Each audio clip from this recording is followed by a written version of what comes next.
हिवाळी अधिवेशनात राष्ट्रवादी काँग्रेस शरदचंद्र पवार पक्षाचे आमदार एकनाथराव खडसे आणि मंत्री गिरीश महाजन यांच्यात जोरदार खडाजंगी झाली होती। जळगाव जिल्ह्यातील दोन्ही नेत्यांचे वर्चस्ववादाचे भांडण सभागृहात दिसून आले। त्यावर गिरीश महाजन यांनी सोमवारी स्पष्टीकरण दिले आहे। गिरीश महाजन म्हणाले, एकनाथ खडसे आणि माझे प्रेम आधीपासून आहे।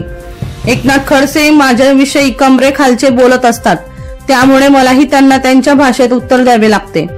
खडसे ज्या पद्धतीने बोलतात त्यांच्याविषयी मला राग येणे स्वाभाविक आहे। एकनाथ खडसे आणि तुमच्या दोघांमध्ये दरी दूर होईल, केंद्रीय मंत्री रक्षा खडसे म्हणतात।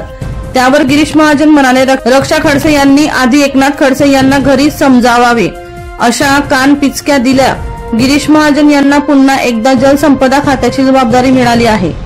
त्या संदर्भात बोलताना ते म्हणाले, जलसंपदा विभागाची जबाबदारी माझ्यावर आली त्याचा मला खूप आनंद आहे। 2014 ते 2019 दरम्यान मी हे खाते सांभाळले होते। या खात्याची जबाबदारी घेताना अनेक कामे मी केली। वर्षा लोहार यांचा रिपोर्ट V1 लाईव्ह जळगाव।